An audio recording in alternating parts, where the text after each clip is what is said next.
Hello viewers, नमस्कार। आपने देखना शुरू कर दिया आपका अपना YouTube channel DS Mishra official और आपके अपने चैनल पे एक नए वीडियो सेशन में आपका पुनः हार्दिक स्वागत है। देखिए, अभी का जो वीडियो आपके लिए लेकर मैं आया हूँ वह संबंधित होगा सक्षमता परीक्षा के संबंध में। जो मार्गदर्शिका आई है, गाइडलाइन आई है, उसके संबंध में आज का वीडियो होगा। जब से यह गाइडलाइन जारी हुआ है तब से ही कई जो है कयास लगाए जा रहे हैं। कई सारे लोगों का कहना है कि यह फेक है, यह जो है अफवाह है, फर्जी है, और कई सारे लोगों का कहना है कि यह सही है। तो इसी पर आज के वीडियो में हम आपसे विस्तृत बात करने वाले हैं कि आखिर इसकी क्या संभावना है, क्या इसमें सच्चाई है, कितना सही है, कितना फेक है, और यह मार्गदर्शिका क्या है। इन्हीं सब बिंदुओं पर आज के वीडियो में बात करने वाले हैं। तो यदि अब तक हमारे चैनल डीएस मिश्रा ऑफिशियल को सब्सक्राइब नहीं किया है तो चैनल को सब्सक्राइब करके बेल आइकन को प्रेस कर लेंगे, ताकि आगे सक्षमता परीक्षा की एक एक छोटी बड़ी लेटेस्ट अपडेट और सक्षमता परीक्षा की तैयारी से संबंधित वीडियो आपको मिल सके। तो देखिए, जो यह गाइडलाइन जारी किया गया है, तो किसी भी विभाग द्वारा या परीक्षा के आयोजन का जो एजेंसी होती है, तो परीक्षा बॉडी या फिर आपको विभाग द्वारा कोई भी जब नियमावली या नोटिफिकेशन जब जारी करना होता है, उसको विधिवत लागू करना होता है, तो उसके पहले एक ड्राफ्ट तैयार की जाती है। चाहे वह किसी विभाग का कोई क्रियाकलाप हो, नियमावली को लागू करने से पहले एक ड्राफ्ट तैयार की जाती है, और उस ड्राफ्ट पर विभाग द्वारा या संबंधित अधिकारियों के बीच, या यदि दो विभाग या एजेंसी के बीच का मैटर है तो दोनों के बीच आपस में, जैसे मान लीजिए शिक्षा विभाग और बीएसईबी के बीच की यह बात है कि शिक्षा विभाग के द्वारा आयोजित परीक्षा को बीएसईबी को संचालित करके इस परीक्षा को आयोजन करना है, यानी शिक्षा विभाग की यह परीक्षा है लेकिन बीएसईबी के आयोजित करना है, तो शिक्षा विभाग और बिहार बोर्ड के द्वारा और उनके अधिकारियों के बीच एक बैठक होती है, और चर्चा के बाद जो है यदि कोई संशोधन की आवश्यकता होती है तो उस संशोधन के साथ इसको जारी किया जाता है। तो एक तरह से यह फर्जी नहीं कह सकते हैं, और यह मार्गदर्शिका है, यह एक ड्राफ्टिंग है। अब बहुत सारे लोग कह रहे हैं कि यह फेक इसलिए है कि इसमें सिग्नेचर मोहर नहीं है। तो किसी भी ड्राफ्ट पर सिग्नेचर मोहर होने की कोई बात ही नहीं है। जब ड्राफ्टिंग होता है तो उस ड्राफ्टिंग को विभाग के लोग आपसी सहमति, विचार विमर्श के बाद उसको फाइनल टच जब देते हैं, तब वह नियमावली या नोटिफिकेशन का प्रारूप लेता है, और तब उसको जो है सार्वजनिक रूप से जारी किया जाता है। तो इसलिए यह विभाग द्वारा ड्राफ्ट किया हुआ है, जो बिहार बोर्ड और शिक्षा विभाग मिलकर इसको फाइनल रूप देंगे, और तब आपके लिए नोटिफिकेशन के रूप में जारी होगा। इसलिए यह फेक नहीं है, बल्कि आने वाले नोटिफिकेशन का यह ड्राफ्टिंग है। यहाँ तक हम लोग जो है क्लियर कर लिए। अब देखिए, अब है परीक्षा की संरचना की परीक्षा कैसे होगी। तो सक्षमता परीक्षा के प्रश्न बहुविकल्पीय होंगे, तो ऑब्जेक्टिव परीक्षा होना ही है। तो यह नियमावली जब भी नोटिफिकेशन जारी होगा तो हूबहू रहेगा ही। प्रत्येक प्रश्न 1 अंक का होगा, ये भी हूबहू एकदम रहेगा। निगेटिव मार्किंग नहीं होगी। तो टेट स्टेट में भी नहीं होता है, इसमें भी नहीं होता है, बीपीएससी वाले में भी नहीं हुआ था। तो यह तीनों चीज़ में किसी प्रकार की संशोधन नहीं होगी, ऐसी पूर्ण संभावना है। अब हम लोग बात कर लेते हैं परीक्षा के विषय। तो परीक्षा के विषय की बात की गई है कि राज्य के प्राथमिक, मध्य माध्यमिक एवं उच्च माध्यमिक विद्यालयों के कक्षाओं के लिए निर्धारित पाठ्यक्रम के अनुसार पढ़ाए जाने वाले सभी विषय, यानी इसमें जो 4 संवर्ग होंगे 1 to 5, 6 to 8, 9 to 10 और +2 के लिए, वे अलग अलग जिन कक्षाओं के लिए होगा उसके संदर्भ में जो है पाठ्यक्रम निर्धारित किया जाएगा। इसके लिए सिलेबस के संबंध में मैं अलग से एक वीडियो आपके लिए लेकर के आऊँगा। पाठ्यक्रम के लिए चूंकि जब नोटिफिकेशन जारी होगा तब उसमें विशेष रूप से सिलेबस की किस विषय से कितने नंबर का रहेगा वह उसमें तय किया जाएगा। चूंकि यह ड्राफ्ट है तो यहाँ पर यह तय किया गया कि ट्री 1 और ट्री 2, यानी कि बीपीएससी द्वारा आयोजित परीक्षाओं से मिलता जुलता इसका पाठ्यक्रम रहेगा। लेकिन इसमें आप यह नहीं कह सकते हैं कि दोनों का स्तर सेम हो सकता है या उससे भारी हो सकता है। हाँ, इतना तय है कि बहुत इजी भी परीक्षा नहीं होने जा रही है। अगर ऐसा इसमें तय किया जा रहा है कि बीपीएससी के ट्री 1 और ट्री 2 के लिए जो पाठ्यक्रम निर्धारित थे, पाठ्यक्रम वहीं रहेगा। अब अलग अलग किस विषय का कितना रहेगा वो अभी आना बाकी है। तो इस दोनों चीज़ों में थोड़ा सा संशोधन कहिए या उसको विस्तारित कहिए करके तो नोटिफिकेशन आएगा। प्रश्न पत्र का पैटर्न जो है 150 नंबर वस्तुनिष्ठ का होगा, यह एकदम तय है, क्योंकि टेट और स्टेट में भी 150 रहता है, इसमें भी 150 रहेगा।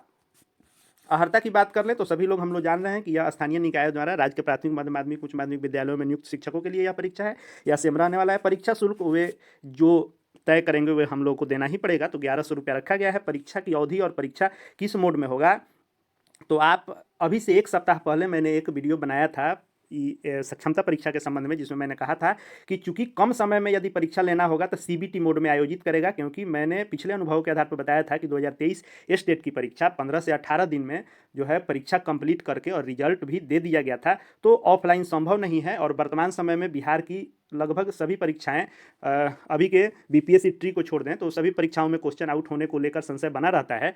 इसलिए अब सीबीटी मोड में परीक्षा ली जा रही है और इसीलिए यह सीबीटी मोड में लेने की बात हो रही है और परीक्षा की अवधि जो होगी वह 2 घंटे 30 मिनट यानी 2.5 घंटे की होगी।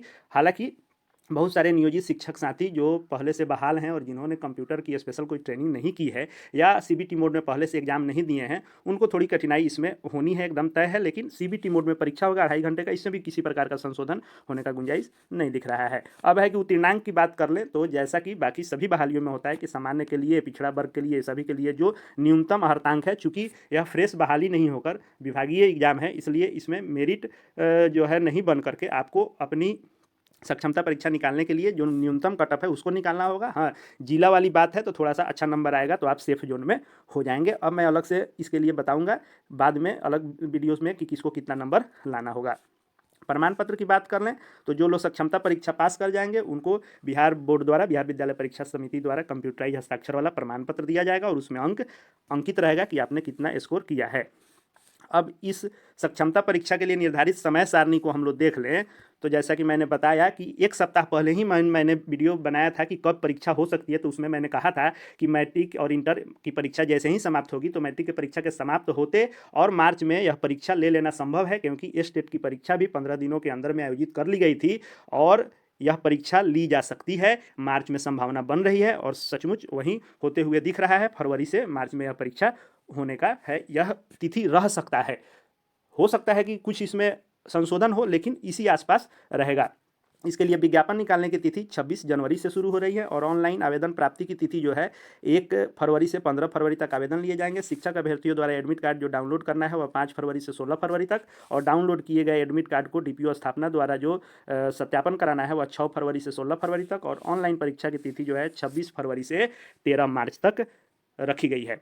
अब इसमें बहुत सारे साथी इस बिंदु पर भी आपको कह रहे हैं कि यह फेक हो सकता है कि जब फॉर्म हम लोग भरेंगे 15/2 तक तो 15 फरवरी तक फॉर्म भरेंगे और 5 फरवरी से 16 फरवरी तक एडमिट कार्ड कैसे संभव है, इसलिए यह फेक है। तो जी नहीं, ये स्टेट की परीक्षाएं जो आयोजित की जा रही है बिहार बोर्ड के द्वारा, चाहे वह 2023 की हो चाहे 2024 की, तो एक ओर से आप फॉर्म भरते जाते हैं और जिनका जिनका फॉर्म फाइनल सबमिट होते जाता है उनका डेमो एडमिट कार्ड जो है वह जारी होना शुरू हो जाता है। उस पर किसी प्रकार की गलती होती है तो आपसे आपत्ति लेता है और उसके बाद फाइनल एडमिट कार्ड जारी हो जाता है। तो वैसे ही आप 1 से फॉर्म भरना शुरू करेंगे, एडमिट कार्ड बनना शुरू हो जाएगा। 15 तारीख को जिनका अंतिम डेट तक फॉर्म भराएगा 16 को उनका भी एडमिट कार्ड आ जाएगा। अब रही डीपीओ स्थापना से हस्ताक्षर की बात, तो विभाग चाह लेगा तो 10 दिनों में कैंप लगाकर या डिजिटल साइन के द्वारा कर सकता है। विभाग चाहे तो ये भी मुश्किल काम नहीं है। और ऑनलाइन परीक्षा की तिथि चूंकि 4 लाख के करीब लोग हैं तो 26 तारीख से लेकर और 13 मार्च तक लगभग 15-16 दिन में यह परीक्षा ले ली जाएगी। अब जो विशेष अनुदेश दिए हुए हैं उन सब चीज़ों को आपने देखा होगा। अलग से मैं फिर एक एक करके सभी चीज़ों को क्लियर करने के लिए वीडियो मैं आपके लिए लाऊंगा और सिलेबस भी थोड़ा सा विस्तारित रूप आएगा और साथ ही साथ सक्षमता परीक्षा की तैयारी से संबंधित वीडियो लाने के लिए मैं पूरे जोर शोर से आपके लिए तैयारी में लग गया हूं। आपको इस हमारे चैनल पर सक्षमता परीक्षा के एक एक लेटेस्ट अपडेट मिलेंगे, क्या हलचल चल रही है, क्या हो रहा है और साथ ही साथ तैयारी भी यहां पर कराई जाएगी। इसलिए चैनल से जुड़ जाएं, चैनल को सब्सक्राइब करके बेल आइकन को प्रेस कर लें और साथ ही साथ टेलीग्राम चैनल हमारे DS मिश्रा ऑफिशियल से भी जुड़ जाएँ। वहाँ पर आपको PDF इत्यादि या जो भी अपडेट आएंगे साथ ही क्विज क्वेश्चन इत्यादि देखने को मिलेंगे। इस वीडियो को देखने के लिए आपका बहुत बहुत धन्यवाद।